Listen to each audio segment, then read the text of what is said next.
So the next important metrics when it comes to your financial health is credit score.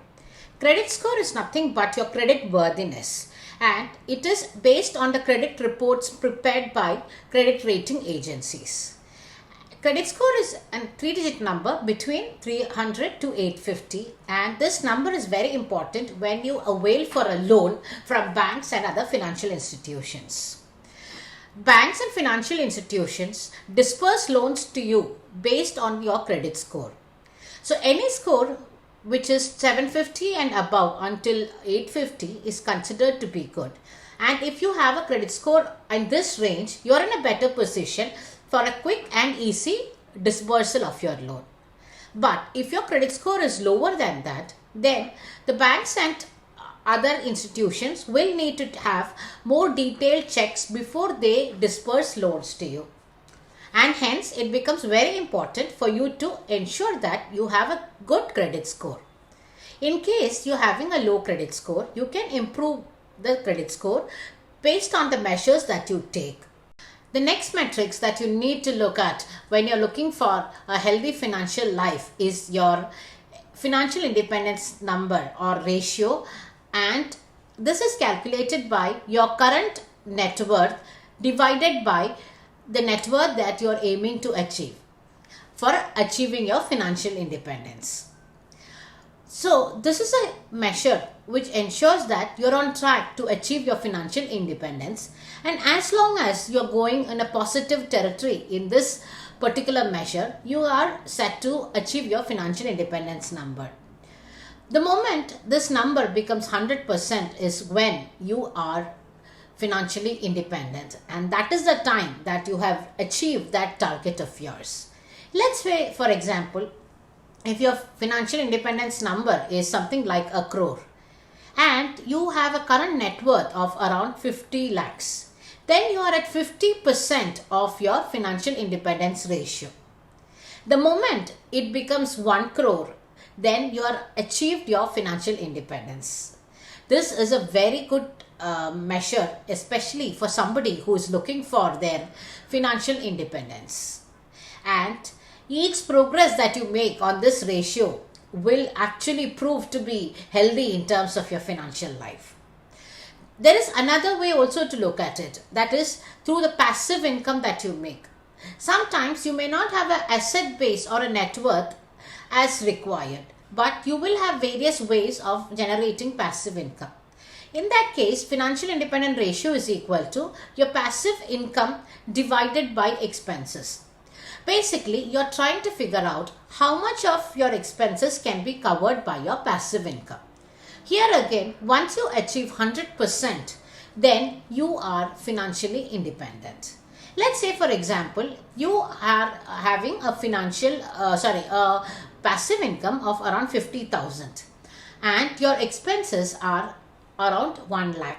In that case, you have reached 50% when it comes to your financial independence number. And once you are at 1 lakh passive income with 1 lakh expenses, that is when you have achieved your financial independence. That is when you are financially independent or financially free to make the decisions that you want in life. This metrics, according to me, is very close to my heart, because this is the metrics which helps you to have that financial security and the power to make your decisions, not for the income that you're generating, but for devoting your time for the things that you enjoy. So if you're somebody looking for financial independence, this number cannot be ignored for measuring your financial health. So hi, hello and welcome to Journey Towards Wealth. In today's video, we will discuss about the metrics that are important for you to measure your financial health. When you're somebody who have been having good money habits, have been investing money, have been able to grow your money, it is quite natural for you to feel a need to actually measure your financial health or financial progress. Just like how you track your work or your gym, it is important for you to track your financial health. Now, there is not a single metrics that works for everybody. It is a combination of these metrics which will help you to understand where you stand financially. Also, just like how it is important for you to track your healthy habits or your diet or your progress at work, it is important for you to track where you stand financially.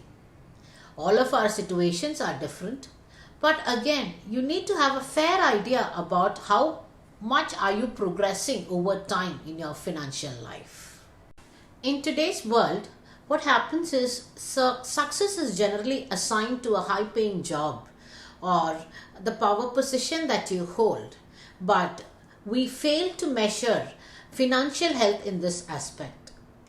Many people assume that having a high salary means they are financially healthy. Actually, that's not the truth. A high salary should be converted into a good net worth. That is when you will be in a better position financially. Also, having a huge house or having a couple of fancy cars doesn't mean that you have a good financial health. Hence, it becomes very important for you to understand these kind of metrics which will help you to measure how well you're doing financially and what are the ways in which you can actually improve your financial health. First and foremost metrics that you can measure is your net worth, and I would say this is one of the easiest measure to actually understand your financial health. Net worth is your assets minus your liabilities, or it's a difference between anything that you own and anything that you owe. When you talk it like that, it's very simple.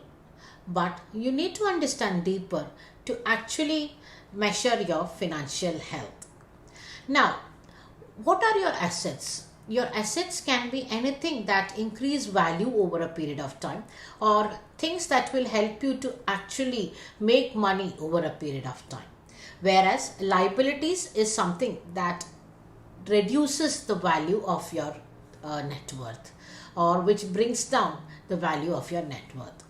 So now, when you look at assets, it can have various components. It could be your primary residence, your depreciating assets like your cars. It could be the stock market investments that you have. It could be the bond investment that you can have, the gold investment that you have.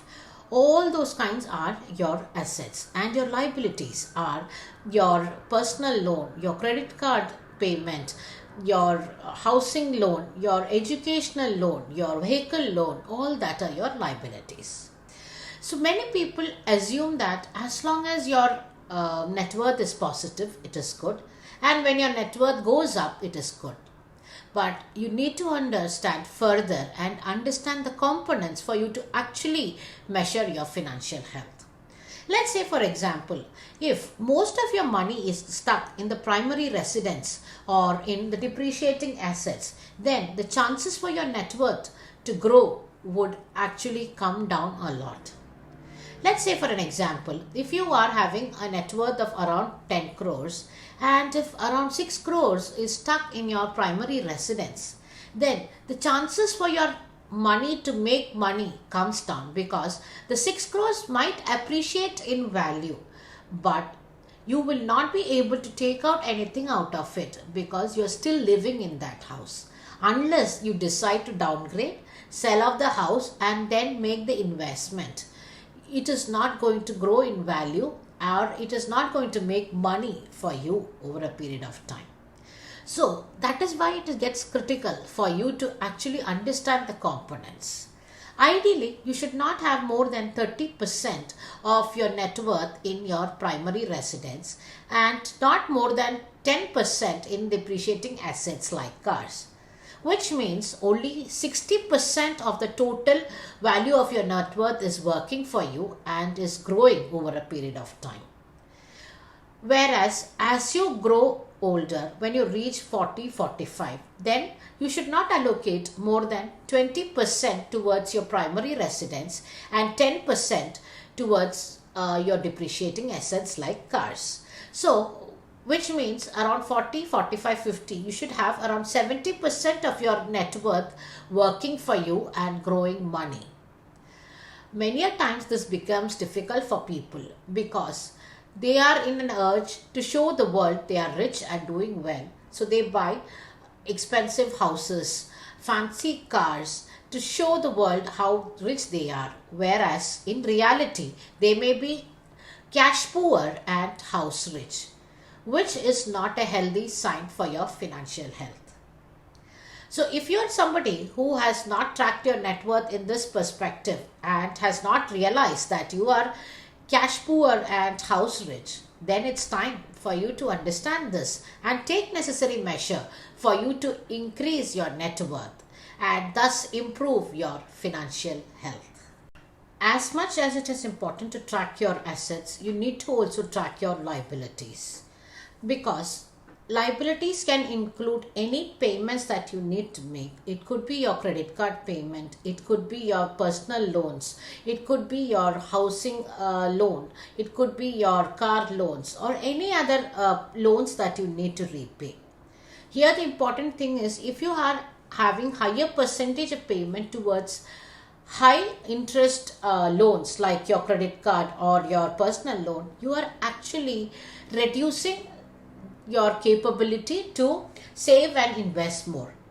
So if you're somebody who has not tracked your liabilities, it gets important for you to even track your liabilities and also understand whether you have right amount towards your liabilities.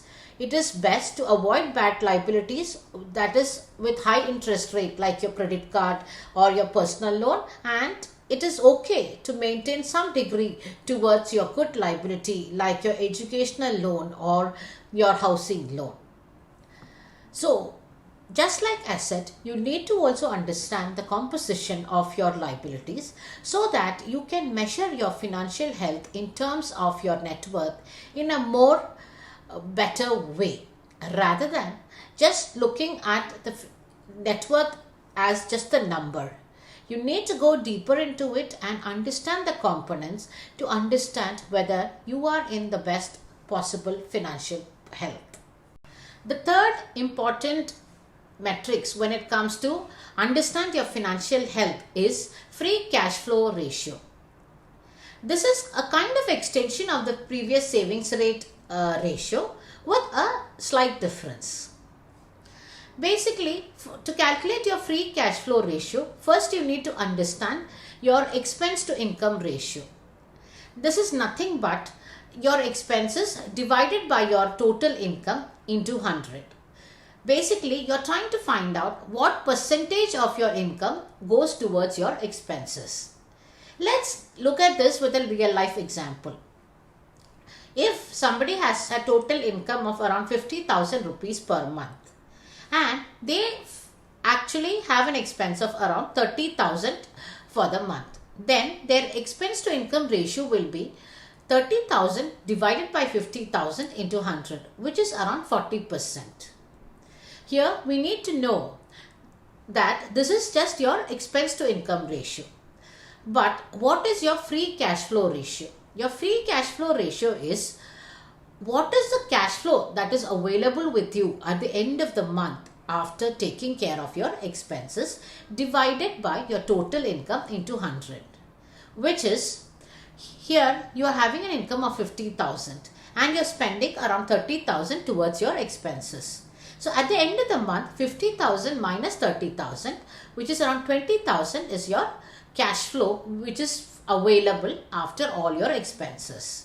That cash flow of 20,000 divided by total income of 50,000 into 100, that is your free cash flow.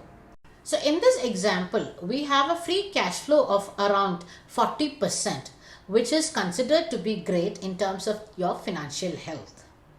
Higher the free cash flow ratio, better it is for your financial health. The minimum you need to aim for a good free cash flow is around 20%. I know there are many people who may not be having that kind of flexibility in their budget of having around 20% of free cash flow. There could be many reasons due of this. But you need to understand two things: whether it is due to a restriction on your income or a lesser income, or whether you are having no control on your spending. If you are having either of these issues, then it is important for you to actually try and improve it, because if you have ways to increase your income either through a side hustle or making some passive income by investing more money, or if it is due to your lack of control on spending money, then you need to budget and you need to understand where you're unnecessary spending money and take rectification. So ultimately you need to try and ensure that you have a FCF ratio of at least 20%. So the next important ratio that you need to consider to measure your financial health is your debt to income ratio. This is basically your total debt repayment in a month divided by total income into 100. This is basically to understand what portion of your income is used for repayment of debt in each month. You can consider a percentage of 30% or less to be good for your debt to income ratio. But here you need to also understand the type of debt that you are having.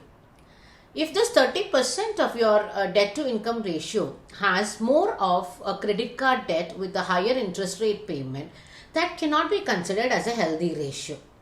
Whereas if it is towards the repayment of your housing loan and it is less than 30%, then it is considered to be a good ratio for you.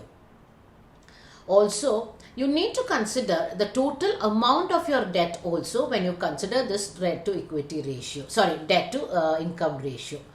What happens is, many a times people will make a minimum payment towards their debt each month, which will actually have an impact on the total interest that you are going to pay.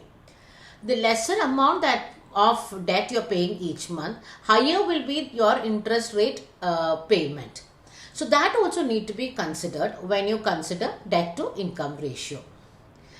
Any percentage which is 30% or below is good for your debt to income ratio, provided you consider these additional points in mind. Any debt to income ratio of more than 30% is considered to be unhealthy in terms of your financial life. So the next metrics that you can use for understanding your financial health is your retirement fund. Yes, we all assume that this is not an important metrics, especially if we are young. But this is a great metrics to understand your financial health in terms of your future. There are two ways to calculate this. One is you can go to any retirement calculator available online and plug in the numbers, your real-time numbers on it, and understand your requirement for your retirement, and then consider what percentage of that has been already taken care. This will help you to understand your financial health at various ages depending on how you're progressing in your retirement fund. So this is one way. The second way is you need to understand what is it that you're aiming for in terms of your retirement fund, in terms of multiple of income. Like if you're somebody who's looking for 25 times of your annual expenses or 30 times of your annual expenses, then you can each year check at what point have you reached, whether you have reached 50% of it or 20% of it or whatever. This is another great measure for you to understand your financial health in terms of your future life. So there are these two methods which are commonly used, which is one is through a retirement calculator. The second is your own manual method of your amount that you are looking at and calculating what percentage of it has already been achieved and what is the progress that you need to do to reach your number at the age that you are looking for. Another metrics that you can use for measuring your financial health is the income that you have been earning. This matrix is quite a simple one. You just need to ensure that your income keeps increasing over a period of time. A negative income or a stagnant income over a long period of time doesn't work well in terms of your financial health. Especially if you're somebody who have been investing for some time, then you should also be getting other additional incomes like a rent from your rental property, or it could be a dividend from the investment that you would have made in the stock market, or it could be other form of interest coming from your fixed deposits or other deposits that you would have made. Whatever be it, your income should be going up consistently over a period of time. A smaller duration of stagnant income or a negative income is fine, but over a long term your income should keep going up, which is a sign of a good financial health. The next metrics that you need to look at when you're looking for a healthy financial life is your financial independence number or ratio, and this is calculated by your current net worth divided by the net worth that you are aiming to achieve for achieving your financial independence. So this is a measure which ensures that you're on track to achieve your financial independence, and as long as you're going in a positive territory in this particular measure, you are set to achieve your financial independence number. The moment this number becomes 100% is when you are financially independent, and that is the time that you have achieved that target of yours. Let's say, for example, if your financial independence number is something like 1 crore and you have a current net worth of around 50 lakhs, then you are at 50% of your financial independence ratio. The moment it becomes 1 crore, then you are achieved your financial independence. This is a very good measure, especially for somebody who is looking for their financial independence. And each progress that you make on this ratio will actually prove to be healthy in terms of your financial life. There is another way also to look at it, that is through the passive income that you make. Sometimes you may not have an asset base or a net worth as required, but you will have various ways of generating passive income. In that case, financial independent ratio is equal to your passive income divided by expenses. Basically, you're trying to figure out how much of your expenses can be covered by your passive income. Here again, once you achieve 100%, then you are financially independent. Let's say, for example, you are having a passive income of around 50,000 and your expenses are around 1 lakh. In that case, you have reached 50% when it comes to your financial independence number. And once you are at 1 lakh passive income with 1 lakh expenses, that is when you have achieved your financial independence. That is when you are financially independent or financially free to make the decisions that you want in life. This matrix, according to me, is very close to my heart, because this is the matrix which helps you to have that financial security and the power to make your decisions, not for the income that you're generating, but for devoting your time for the things that you enjoy. So if you're somebody looking for financial independence, this number cannot be ignored for measuring your financial health. So now we have gone through the various metrics that are important for us to assess our financial health.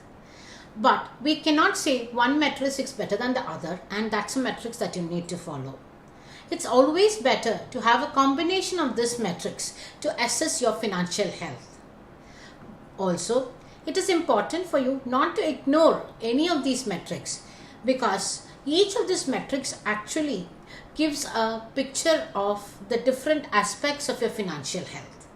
Hence, if you're somebody who is looking to have a good financial health in your life, then you need to make a combination of these metrics and calculate where you stand. Only when you measure these metrics, you will be in a position to understand what needs to be improved so that you have a better financial health.